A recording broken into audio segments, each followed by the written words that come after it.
민수기 14장 39절에서 45절 말씀을 가지고 형통하지 못하고 패한 이유라는 제목으로 하나님 말씀 같이 묵상하도록 합니다. 지난 12월 4일 한국의 첫 번째 대통령 TV 토론회에서 한 후보가 정말 많은 이들의 공분을 사게 되었습니다.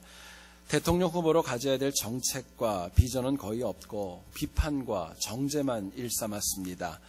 나는 어떤 후보를 떨어뜨리기 위해서 이 자리에 나왔다. 아무렇지도 않게 이야기를 했습니다. 어떤 당은 없어져야 된다 이야기했고 또 대한민국 정부를 얘기를 하면서 남쪽 정부라고 하는 말도 되지 않는 이야기를 하게 되었습니다. 그분이 속한 통합진보당이라는 정당은 2000년에 형성되어졌다고 합니다. 근데 그 정당에서 모일 때 그 모임에서는 국민 의례도 없고 또 애국가를 부르는 경우도 없다고 합니다. 그런 분이 대한민국의 대통령 TV 토론회에 나와가지고 국민 앞에 그렇게 아무렇지도 않게 여러 가지 많은 막말을 해놓고 나서도 그 후에 너무나도 좋아하는 모습이 사진에 찍힌 것을 보고 저도 참 마음이 아팠습니다. 물론 지지율이 너무 낮고 국가관도 바르지 않기 때문에 그분은 아마도 분명히 대통령에 당선되지는 않을 겁니다. 그렇죠. 절대로 되지는 않을 겁니다. 왜 그렇습니까? 가장 큰 이유가 있다면 국가와 국민이 이것은 아니라고 여기는 그 경고 전혀 들으려고 하지 않습니다. 뿐만 아니라 국민의 여론보다도 자기가 보기에 옳다고 여겨지는 것 끝까지 고집을 부리는 모습이 있습니다. 여러분 안타깝지만은요, 여기에 앉아있는 저와 우리에게도 그 후보가 가지고 있는 악한 모습 우리도 가지고 있지 않나 생각해 봅니다. 하나님께서 이러면 안 되고 이거는 틀린 길이야 우리에게 경고하셔도 우리가 그것을 듣지 않을 때 적지 않습니다. 성령의 음성보다도 내 주정과 내 아집이 더 강하게 내 삶을 이끌어가는 경우도 적지 않습니다. 문제는 그렇기 때문에 하나님이 우리에게 분명히 주실 수 있는 형통이 있고 능력이 있고 복이 있음에도 불구하고 그것을 온전하게 누리지 못하고 살아가는 경우가 더 많이 있습니다. 패하지 않고 형통하려면은요, 우리가 내 뜻보다는 하나님의 말씀과 하나님의 은혜와 하나님 말씀 가운데 순종하는 그 선택과 결정이 너무나도 소중하고 귀한 것입니다. 같이 읽은 본문의 내용을 보시면 하나님께서 40일 정탐을 40년 광야 생활로 셈하셨습니다. 이스라엘이 이 결과를 보고 너무너무 당황을 했습니다. 그래서 이스라엘은 하나님이 처음 말씀하신 그대로 가나안으로 다시 올라가겠다고 결단을 합니다. 하지만 하나님은요, 이미 그 결단이 늦었다고 말씀하시고 오히려 지금은 가지 말라고 분명하게 말씀하셨습니다. 그래도 이스라엘 백성들 가나안 산지를 향하여서 자기 고집대로 올라갔고요. 그 결과를 오늘 본문 45절은 저희들에게 이렇게 얘기를 합니다. 아말렉인과 산간지대에 거주하는 가나안인이 내려와 그들을 무찌르고 호르마까지 이르렀더라 이야기합니다. 여러분, 사람은 누구나가 다 형통할 수 있는 기회와 능력이 있습니다. 또 형통해야 마땅한 것입니다. 그러나 그 기회와 능력을 모두가 다 가지는 것은 분명히 아닙니다. 그리고 형통하지 못하는 실패하는 그 원인을 가만히 보면 외적인 데 있는 것이 아니라 엄밀히 얘기하면 바로 나에게 가장 많은 원인이 있다는 거 부인할 수 없습니다. 여러분 분명히 기억하셔야 될 것, 우리가 믿는 하나님은요, 우리가 실패하지 않고 형통하기를 원하십니다. 하나님은 우리에게 형통하라고 말씀하십니다. 자, 그렇다면 우리가 실패하지 않고 형통하기 위해서 과연 어떤 모습이 되어줘야 될까? 하나님이 주시는 메시지를 같이 한번 나누어 보기를 원합니다. 이스라엘 백성들이 실패했던 이유가 있다면 가나안 공격을 자기 마음대로 결정했기 때문입니다. 자기 마음대로 했다는 거, 결국은 그것으로부터 이스라엘의 실패가 시작되어진 것입니다. 이스라엘은 하나님의 심판 앞에서 나름대로 참여하였습니다. 그리고 다시 여호와께서 허락하신 산으로 올라가겠다고 모세 앞에 작정합니다. 문제는 하나님께서 범죄하기 전에 주셨던 명령을 그들은 순종하지 않았습니다. 우리가 이미 묵상을 했죠. 심판을 받은 다음에야 비로소 이제 또다시 하지 말라고 하시는데도 불구하고 올라가고 있는 것입니다. 41절에서 모세는 얘기를 합니다. 이것은 여호와의 명령을 범하는 것이고 형통하지 못할 것이다라고 분명하게 경고해 주었습니다. 여러분, 모세는요 더 강조합니다. 하나님이 너희와 함께하지 않을 거야. 너희가 올라가면 패할 거야. 너무나도 분명하게 이야기해 주었습니다. 그래도 이스라엘 백성들 자기 고집대로 산에 가나안을 향해 올라갑니다. 결국 가나안 족속에게 가서 공격했지만 그들에게 쳐서 패하게 되었고 결국엔 산 밑으로 도망오게 되고 말았습니다. 여러분, 하나님의 명령대로 분명히 가나안 땅에는 올라갔습니다. 그곳에 올라갔지만 문제가 있다면, 이스라엘이 패한 원인이 있다면 자기 마음대로 하나님 말씀대로 했으면 좋았을 텐데 자기 마음대로 올라갔기 때문에 명령에 순종했음에도 불구하고 그들은 실패하게 되었던 것입니다. 여러분, 똑같은 일을 해도요, 하나님 말씀대로 하는 것과 내 임의대로 하는 것은 절대로 같을 수 없습니다. 절대로 같을 수 없습니다. 형통하다는 것은 어떤 일을 하는 것보다 하나님의 명령대로 할 때 비로소 형통이 주어지는 것입니다. 어떤 일이 비록 외적으로 선해 보이고 좋아 보인다 할지라도 그것이 주님의 명령 없이 내 임의대로 되어졌다면요, 실패할 가능성이 더 많이 있는 것입니다. 여러분, 그렇다면요, 내가 내 마음대로 하지 않으려면, 내 작정대로 하지 않으려면 어떻게 해야 될까? 저희들이 묻게 됩니다. 본문은 저희들에게 이렇게 도전합니다. 우리가 어떤 일을 할 때요, 하나님의 허락을 받고 할 때 비로소 형통할 수 있다 말씀합니다. 그냥 하는 거 아닙니다. 하나님의 허락, 하나님의 인가가 떨어진 다음에 할 때 비로소 능력과 형통이 이루어지는 것입니다. 모세는요, 산으로 올라가겠다는 이스라엘 백성들을 강하게 막았습니다. 왜 여호와의 명령을 범하느냐? 너희가 여호와를 배반하였기 때문에 하나님 함께 하지 않을 거야, 분명히 얘기했습니다. 심지어는요, 이스라엘 백성들이 가나안을 향해 올라갈 때요, 모세는 동참하지 않았습니다. 언약궤가 올라가는 것도 모세는 막았습니다. 문제는 이 모든 말씀과 상황을 봤음에도 불구하고 이스라엘은요, 하나님의 허락도 없이 출정하여 그들은 실패하고 말았던 것입니다. 여러분, 형통함은요, 하나님께서 허락하신 시간과 하나님이 허락하신 방법대로 행할 때 받는 주님의 은혜입니다. 형통은 은혜입니다. 결국 형통하려면 그 일을 하나님께서 허락하셨는지, 하나님이 인가하셨는지 먼저 확인하는 지혜가 필요한 것입니다. 우리가 살아가면서 어떤 일을 보면 모든 사람들이 그렇게 하기 때문에 옳아 보일 수도 있습니다. 근데 이것은 온전하지 않습니다. 여기에 만족하지 마시고 정말 그것이 말씀에 확증되어져 있는가, 하나님이 기뻐하시는가, 하나님이 허락하셨는가, 그거 먼저 확인하고 움직일 때 비로소 우리가 형통할 수 있는 것입니다. 사무엘하 8장 6절을 보면 이런 말씀이 나옵니다. 다윗이 어디로 가든지 여호와께서 이기게 하시니라 말씀합니다.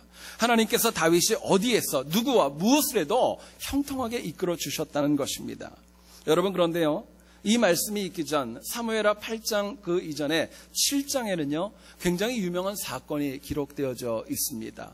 다윗이요, 자기 혼자 화려한 성전에 거하기 때문에, 궁전에 거하기 때문에 하나님의 성전이 없다는 게 너무너무 마음이 아팠습니다. 나단 선지자를 불러서 얘기를 하죠. 내가 하나님의 성전을 지어드리길 원합니다. 이야기를 합니다. 선한 일이었습니다. 근데 다윗은요, 자기 임의대로 일을 시작하지 않았습니다. 하나님이 기뻐하시는지, 하나님이 허락하시는지 먼저 묻게 되었던 것입니다. 나단은 다윗의 제안을 기뻐하셨지만은요, 하나님 앞에 기도한 다음에 얘기를 하지 않습니까? 네가 피를 많이 흘렸기 때문에 네가 아니라 네 다음 아들이 성전을 지을 것이다, 하나님 말씀해 주셨습니다. 여러분, 그런데요, 다윗은 당시의 상황이 충분히 성전을 지을 수 있었지만 하나님의 허락을 구했고 하나님이 노하셨을 때 멈추는 지혜와 결단이 있었던 것입니다. 여러분, 전쟁을 앞두고 다윗은요, 매번 그냥 나가지 않았습니다. 하나님 어떻게 할까요? 이길 수 있습니까? 어느 길로 가야 됩니까? 나갈까요 말까요? 날마다 묻고 허락을 구한 다음에 나가 승리하였습니다. 물론 다윗의 인생에도요, 오점은 있었습니다. 밧세바를 범했다든가 인생 말기에 이스라엘의 인구를 계수하는 어려움도 있었지요. 이 두 가지 사건의 공통점이 있습니다. 그 일을 추진하기 전에 하나님의 허락 없이 일을 하였다는 데 공통점이 있습니다. 여러분, 선한가 악한가, 이 기준은 그것을 하나님께서 허락하셨는가에 따라서 갈라지는 것입니다. 하나님의 허락이 그만큼 중요한 것입니다. 여러분, 하나님의 허락은요, 아무리 어려운 문제가 있어도 하나님 미리 앞서 해결하시겠다는 약속을 저희들에게 줍니다. 하나님이 허락하시면은요, 어떤 일이든 하나님 책임지시겠다는 약속을 하십니다. 하나님의 허락에는요, 반드시 형통케 하시겠다는 하나님의 은혜가 그 안에 있는 것입니다. 여러분, 문제는 많은 사람들이 이것을 알면서도 결정적인 순간이 되게 되면은 하나님의 허락보다는 내 의지대로, 내 욕망대로, 내 의미대로 선택하고 나아가는 데 문제가 있는 것입니다. 지난 10월 31일 서울 동부지법 형사부는 43세 한 남성에게 징역 1년형을 선고하였습니다. 이유가 있습니다. 이 남성은요, 탤런트였던 이영애 씨, 제가 참 좋아하는 여배우인데요. 이 이영애 씨의 가정에 찾아가서 그 아버지를 만나가지고요, 막무가내로 때를 썼답니다. 당신 딸하고 내가 결혼해야 된다고. 실제로 여러분 있었던 일입니다. 지난 5월에도 이 남성은 이영애 씨의 아버지에게 똑같은 행동을 했다고 합니다. 갑자기 찾아와서 다짜고짜 이야기를 했대요. 제발 이영애 씨와 결혼시켜달라. 전생에 내가 이영애 씨의 아들이었는데 이번에는 내가 이 여인과 결혼을 해야 된다. 이것은 하늘의 계시이다. 이러고 얘기를 했던 겁니다. 여러분, 재판부는요, 이 남성을 갖다가 분석한 결과 정신분열증 환자였다고 하고요. 정신과 치료가 필요했지만 또다시 이 일을 재발할 수 있는 가능성이 있기 때문에 1년여의 징역을 선고하게 되었던 것입니다. 여러분, 사람도요, 뭔가를 할 때 자기 마음대로 내가 내키는 대로 일방적으로 하는 것 상식으로 보지 않습니다. 인간관계도 허락이 필요하고 서로의 합의가 있어야 모든 일이 순적하게 이루어질 수 있는 것입니다. 여러분, 이것은요, 하나님과의 관계도 마찬가지입니다. 그냥 일방적으로 하는 게 믿음 아닙니다. 하나님이 허락하신 일에 한해서 내가 순종하고 하나님이 허락하신 일에 따라갈 때 비로소 형통이 있기 때문에 그렇습니다. 여러분, 사람이 내 마음대로 하고자 하는 것, 옳을 수도 있지만 틀릴 수도 있습니다. 또 각자 의견이 다 다를 수밖에 없는 것입니다. 또한 우리는 내 의견이 온전하지 않고 틀릴 수 있다는 거 우리 모두가 다 인정해야 될 것입니다. 이유가 있습니다. 인간은 죄인이기 때문에 그렇습니다. 문제는 그럼에도 불구하고요, 너무나도 많은 사람들이 하나님의 허락이 아닌 자기의 의견을 주장하다 보니까 서로 다툴 때도 있고 논쟁하고 나뉠 때도 있는 것입니다. 지난주에 어떤 책을 보다가 있었던 이야기인데요. 이스라엘의 갈릴리 바다를 여행하다 한 여행객이 바다를 건너가기 위해서 배를 타는데 한 번 타면 얼마의 비용이 드는지 어부에게 묻게 되었답니다. 어부가 얘기를 합니다. 한 번 타시는데 100불이 든다고.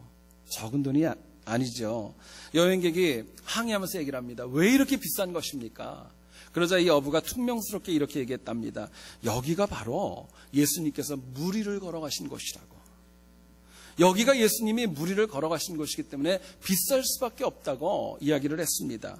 그러자 여행객이 화가 나가지고요, 어부에게 이렇게 얘기했답니다. 그것 보세요. 예나 지금이나 뱃삭이 너무너무 비싸니까 예수님도 배 타지 않고 걸어가셨죠. 그러고 얘기를 하셨대요. 여러분 한번 보세요. 사람은 누구나 이처럼 자신의 의견이 옳다고 서로 주장하고 또 서로 이야기를 하면서 다툴 수 있습니다. 근데요, 인간의 의견은요, 절대적이지 않습니다. 상대적인 거예요. 그러나 역으로 하나님의 말씀, 하나님의 허락은요, 절대적인 것입니다. 변하지 않는 것입니다. 그렇기 때문에 신앙에는 형통하기 사모한다면 하나님의 허락을 먼저 구하는 지혜와 결단이 필요한 것입니다. 여러분, 하나님은요, 허락을 구하는 자에게 절대로 외면하지 않고요, 응답해 주시는 분입니다. 기도할 때마다 응답해 주시고요, 말씀을 통해 저희들에게 역사하시고 내가 주의 말씀을 묵상할 때 성령 하나님께서 내 가슴을 두드려 주시는 것입니다. 여러분, 문제는 우리 신앙인들이 하나님의 허락을 사모하고 하나님의 허락을 먼저 받고자 하는 태도가 중요한 것입니다. 많은 신앙인들이 하나님 앞에 기도 열심히 합니다. 근데 응답받기 전에요, 내가 원하는 방식대로 그것을 받아야 된다고 조급해하는 경우들 참 많이 있습니다. 여러분, 조급해하는 이유가 있습니다. 내가 하나님의 허락을 받기보다는요, 내가 하나님을 조종하려고 하는 생각이 우리 인간에게 적지 않기 때문에 그렇습니다. 여러분, 잊지 마셔야 될 것, 내가 정말 형통하기를 원한다면요, 내가 원하는 시기, 내가 원하는 방법, 내 계획 먼저 내려놓으셔야 합니다. 내가 계획한 것보다 하나님이 주신 허락하는 그 시기가 더 온전하고 더 완전하기 때문에 그렇습니다. 우리가 하나님의 허락을 기다린다는 거 여러분 쉽지 않습니다. 사실은 참 인내가 필요하고요, 내가 급할 경우에 내 기도 제목이 있는데 그거 제대로 응답이 안 되면 얼마나 힘이 듭니까? 가슴이 타들어가죠. 그런데요, 그 시간은요, 무의미한 시간 아닙니다. 사실은 하나님이 그 시간에 나를 위해 일하시고 있는 것입니다. 여러분, 중요한 것은요, 아직 제일 좋은 시기가 아니기 때문에 하나님이 아직 허락하지 않는 겁니다. 아직 좋은 시기가 아니에요. 내가 더 준비해야 되고 더 필요한 것이 있기 때문에 하나님의 허락이 아직 승인이 나지 않은 것입니다. 여러분, 하나님께서 우리들에게 허락하시는 그 형통한 것은 이 땅을 넘어서 영원까지 지속되어지는 것입니다. 그렇기 때문에 신앙인들은요, 절대로 하나님 주시는 형통만큼은요, 놓치지 말아야 마땅한 것입니다. 간절히 바라는 것, 우리가 항상 내 생각보다는요, 하나님께 먼저 묻고 허락을 얻어 형통을 체험하는 승리가 있기를 주님의 이름으로 축원드립니다. 두 번째로 생각할 것은요, 이스라엘의 또 다른 실패 원인이 있습니다. 하나님의 경고를 듣지 않았기 때문입니다. 오늘 보면 42절과 43절 여러분 한번 보시기 원합니다. 하나님께서 너희 중에 없을 것이다. 올라가지 말라. 패할 것이다. 그 칼에 망하리라. 너희가 하나님을 배반하였기에 하나님께서 너희와 함께하지 아니할 것이다. 모세가 이야기합니다. 이스라엘을 향한 하나님의 경고는요, 정확하고 분명했습니다. 두루뭉술이하지 않았고요, 어정쩡하지 않고 올라가면 안 된다고 얘기를 했던 것입니다. 그런데요, 이스라엘 백성들 44절을 보시면은요, 그래도 산으로 올라가고 말았습니다. 이스라엘 백성들 형통하지 못하고 실패한 근본적인 원인이 있습니다. 예전에 하나님의 명령이 있었을 때는요, 가서 싸우라고 하나님 말씀하셨습니다. 근데 그때는요, 우리는 못한다고 얘기하면서 부인하고 순종하지 않았죠. 그런데 그 나중에 이제는 가서 싸우면 안 된다고 하나님 분명히 경고하셨는데 우리가 나가서 싸우겠다고 자기들 마음대로 하나님 경고하고 나아갔던 것입니다. 결국 이스라엘 백성들 처음부터 끝까지 하나님의 경고를 무시하였기에 그들은 실패를 당할 수밖에 없었다. 저희들에게 이야기합니다. 여러분, 우리가 이 땅을 살아가면서 하나님이 주시는 경고가 있습니다. 사인이 있어요. 이거는 아니라고 얘기를 하시고 이거는 맞다고 얘기하시는 거 저희들에게 있습니다. 여러분, 이걸 위해서 하나님의 경고를 들었다면 과연 우리가 어떻게 해야 될까요? 하나님의 경고를 들으면 여러분 어떻게 하시겠습니까? 본문은 저희들에게 이렇게 도전합니다. 우리가 회개하고 새롭게 시작하셔야 됩니다. 경고가 왔다면 새롭게 회개한 다음에 새롭게 시작하는 결단이 필요한 거예요. 본문을 보세요. 이스라엘 백성들, 우리가 하나님 앞에 범죄하였습니다. 이야기했습니다. 그리고 절대로 이렇게 하지 말아야 된다. 하나님의 경고도 모르지 않고 들었습니다. 그런데 이스라엘은요, 자기 고집대로 가나안 산꼭대기로 올라가서 전쟁에서 패하고 말았습니다. 여러분 생각해 보시죠. 잘못했다고 회개했다면은요, 죄악된 모습 내려놓고 새로운 모습을 가져야 마땅한 것이었습니다. 입술로만 회개했던 거예요. 문제는 회개는 했지만은 자기들 원하는 대로 다 하고 말았던 것이 바로 이스라엘 백성들의 모습이었습니다. 여러분, 그렇기 때문에 이스라엘 백성들 형통과는 거리가 멀었고요, 결국에는 하나님이 주시는 실패, 심판, 전쟁의 패배밖에 결과로 나올 수 없었습니다. 여러분, 가만히 생각해 보면 회개란 단어는 우리에게 참 익숙합니다. 근데 엄밀히 얘기하면은요, 온전히 회개하면은요, 절대로 자기 주장 고집하지 않습니다. 한번 생각을 해보시죠. 하나님 앞에 온전한 회개를 하면은요, 내 주장, 내 고집 내려놓을 수밖에 없는 겁니다. 왜냐하면 회개는요, 그냥 가지 않고 옆으로 새는 것도 아니고 꺾어지는 것도 아니고 완전히 유턴하기 때문에 그렇습니다. 완전히 바뀌는 겁니다. 여러분, 오늘날 주의 백성들이 참회하면서 형통하지 못하는 이유가 있다면 회개하지 않고 자복에 머물기 때문에 그렇습니다. 여러분, 자복이 뭡니까? 내가 이런 죄를 지었으니까 잘못했습니다. 입으로 시인하는 것입니다. 그런데 회개는 다릅니다. 이처럼 시인하고 인정한 다음에 완전히 삶이 바뀌고 유턴하는 것, 그게 여러분 회개입니다. 잊지 마셔야 될 것, 자복은요, 또다시 똑같은 범죄를 저지를 수 있지만 회개는요, 똑같은 범죄를 이기게 하는 능력, 하나님 앞에 공급받을 수 있는 것입니다. 성경을 보면 솔로몬의 다른 이름은 여디디아입니다. 하나님께서 사랑하는 자, 하나님께 사랑받는 자, 그런 뜻이죠. 여러분, 솔로몬의 부모가 누군지 아시죠? 바로 다윗과 밧세바입니다. 특별히 처음으로 태어난 아이는 아니었죠. 그 다윗과 밧세바의 두 번째 아이가 바로 솔로몬이었습니다. 아시는 대로 다윗이 밧세바를 범한 다음에 하나님께서는 나단 선지자를 보내셔서 다윗을 정말 강하게 책망하셨습니다. 하나님께서 나단을 통해 다윗을 질책하신 다음에 밧세바가 낳은 아이를 성경을 보니까 하나님 치셨다라고 얘기를 합니다. 아이가 너무너무 아팠습니다. 여기에 대해 사무엘하 12장 16절로 17절을 보면 성경이 이렇게 얘기를 합니다. 다윗이 그 아이를 위하여 하나님께 간구하되 다윗이 금식하고 안에 들어가서 밤새도록 땅에 엎드렸으니 그 집의 늙은 자들이 그 곁에 서서 다윗을 땅에서 일으키려 하되 왕이 듣지 아니하고 그들과 더불어 먹지도 아니하더라 이야기합니다. 여러분, 하나님께서 치신 그 아이 어떻게 됐죠? 결국은 죽었습니다. 그리고 하나님께서 그 다음으로 주셨던 두 번째 아이가 바로 여디디야 솔로몬이었습니다. 여러분, 신학자들은 솔로몬의 그 신학적 영적 의미를 이렇게 해석합니다. 다윗이 회개하고 새롭게 시작한 것에 대한 하나님의 은혜이고 선물이었다 이야기하고 있습니다. 여러분, 우리가 이 땅을 살아가다 보면 하나님께서 우리에게 위로와 격려를 주실 때 있습니다. 역으로 우리에게 경고하고 책망을 주실 때도 있습니다. 위로와 격려는 내가 가는 길이 하나님의 뜻과 같은 방향이기 때문에 우리에게 주시는 겁니다. 그러나 역으로 경고와 책망은 그 길이 아니기 때문에 하나님께서 돌이키라고 우리에게 주시는 강력한 메시지인 것입니다. 여러분, 그렇기 때문에요, 내가 살아가면서 하나님의 위로와 격려가 있다면요, 그 길은 계속 하셔야 됩니다. 벗어나시면 안 돼요. 그러나 역으로 책망과 경고가 있다면 가능하면 빨리 돌이키셔야 됩니다. 그리고 유턴하셔야 비로소 하나님의 형통을 체험할 수 있는 것입니다. 유럽에 있는 그리스라는 나라를 아실 겁니다. 그리스에 가면은 자킨토스라는 섬이 있다고 합니다. 크지 않은 섬인데요, 그 섬에는 약 4만 명가량의 주민들이 살고 있고요, 그 가운데 1.7%인 682명가량이 시각장애인으로 인하여서 국가의 보조를 받고 있다고 합니다. 근데 여러분, 놀랍게도요, 최근에 그리스 경제가 너무 어려우니까 정부가 실제로 조사를 해봤답니다.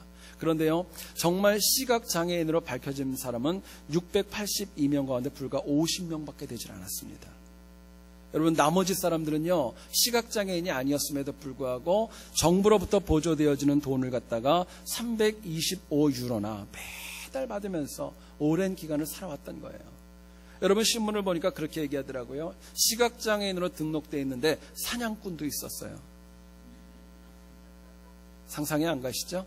시각장애인으로 등록이 되어 있었는데 택시 운전하는 분도 있었어요. 얼마나 사회가 문제가 있었는지 여러분 아실 거예요. 그리스의 공무원들은요, 오전 8시 반에 출근하셔서 2시 반이면 퇴근한다고 합니다. 참 여러분들이 놀라시는군요. 굉장히 일하는 시간이 짧지요. 근데 문제는요, 그나마도 시간을 지키지 않아서 그리스 정부는요, 정시 출근 수당까지도 책정했다고 합니다. 여러분, 사회가 얼마나 힘든지 아시겠죠? 그리스가 유럽뿐 아니라 세계 경제를 어렵게 만든 원인이 있습니다. 한 번만 생각해도, 상식적으로만 생각해도 이것이 아닌 줄 알았지만 그들은 회개하지 않았고 새롭게 출발하지 않았습니다. 여전히 내가 받는 돈이면 다 됐고 나만 편하면 된다고 하는 내 위주의 생각이 한 국가를 힘들게 했고 세계의 경제까지도 영향을 줄 수밖에 없었던 것입니다. 여러분, 참 무섭고 안타까운 이야기지만은요, 지금 내 현실, 내 가치관, 지금의 내 모습은요, 과거에 내가 무엇을 뿌리며 살아갔는가에 대한 결과입니다. 지금 내 모습은요, 과거에 어떻게 내가 살아왔는가에 대한 결과가 지금 내 현실인 거예요. 내 마음대로 잘못 뿌리고 살아서 지금 내 삶이 온전하지 않다 여겨지면요, 바꾸셔야 됩니다. 아직 늦지 않았어요. 새롭게 시작하길 원한다면 입술의 자복이 아니라 정말 간절한 회개와 간절한 참회가 우리에게 필요한 것입니다. 여러분, 잘못된 거 회개하고요, 비우면 비울수록 하나님이 주시는 형통의 은혜는 큰 거예요.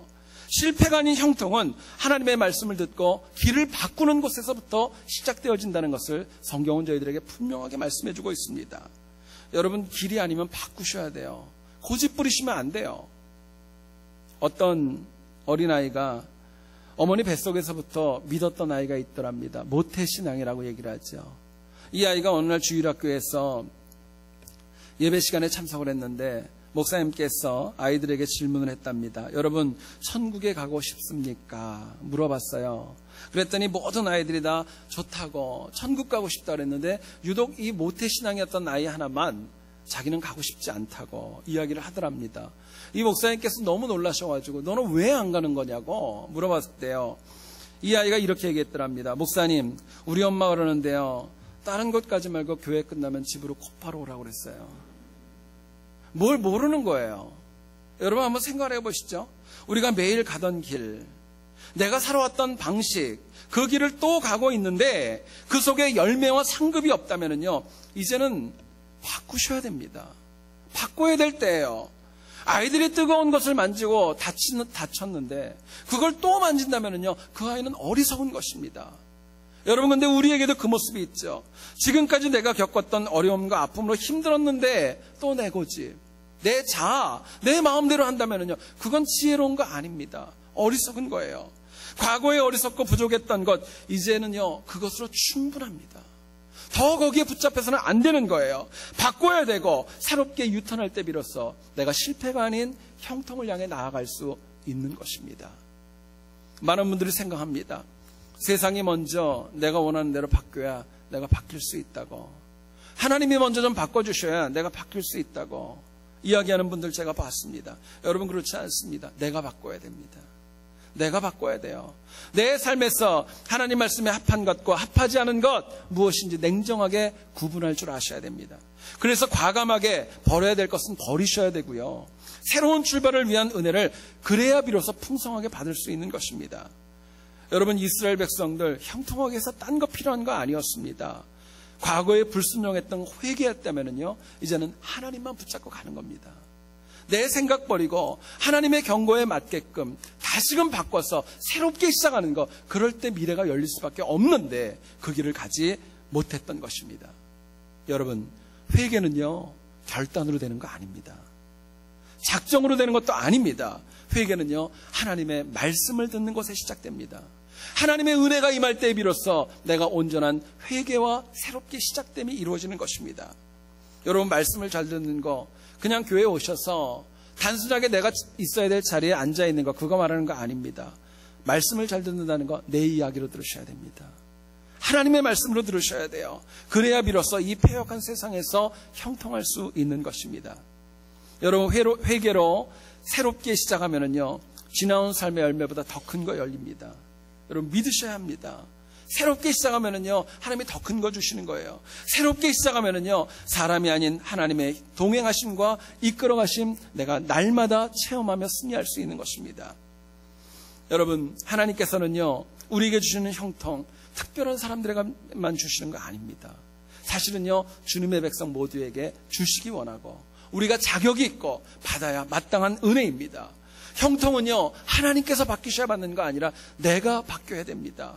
내가 바뀌어야 비로소 하나님의 그 은혜로 받을 수 있는 것이 바로 형통의 은혜이기 때문에 그렇습니다. 여러분, 그럴 때 하나님의 경고가요, 축복과 위로와 격려와 은혜로 다가오기 때문에 그렇습니다. 여러분, 간절히 바라는 것, 우리가 항상 주님의 경고 앞에서 회개하고 새롭게 시작하는 결단으로 우리가 실패가 아닌 형통을 체험하는 우리 모두 될 수 있기를 다시 한번 주의 이름으로 축원드립니다. 우리가 많이 쓰는 말 중에 인과응보라는 말이 있습니다. 모든 일에는 그 일이 되기까지의 원인과 이유가 있다는 것입니다. 한 사람이 형통하게 되고 실패하게 되는 거 어느 날 갑자기 이루어지는 거 아닙니다. 그렇게 되기까지의 원인과 과정과 이유가 있는 것이에요. 우리가 형통하기를 다 소원합니다. 그렇다면요, 내 뜻보다는요, 하나님의 허락을 먼저 얻고 움직이고 행하는 결단이 저희들에게 필요합니다. 뿐만 아니라 하나님의 경고가 있었다면요, 자복보다는 회개하고 새롭게 시작하는 결단이 저희들에게 너무나도 소중한 것입니다. 그래서 우리 모두가 다 실패가 아닌 형통을 체험하는 우리 각자의 삶, 또 우리 새한교회 될 수 있기를 다시 한번 주의 이름으로 간절히 축원드립니다. 우리 같이 이 시간에 찬양하며 기도하는 시간 가졌으면 좋겠습니다. 우리 맨 마지막에 했던 거죠. 아바, 아버지, 저희들이 같이 찬양하면서 기도하기 원합니다. 우리가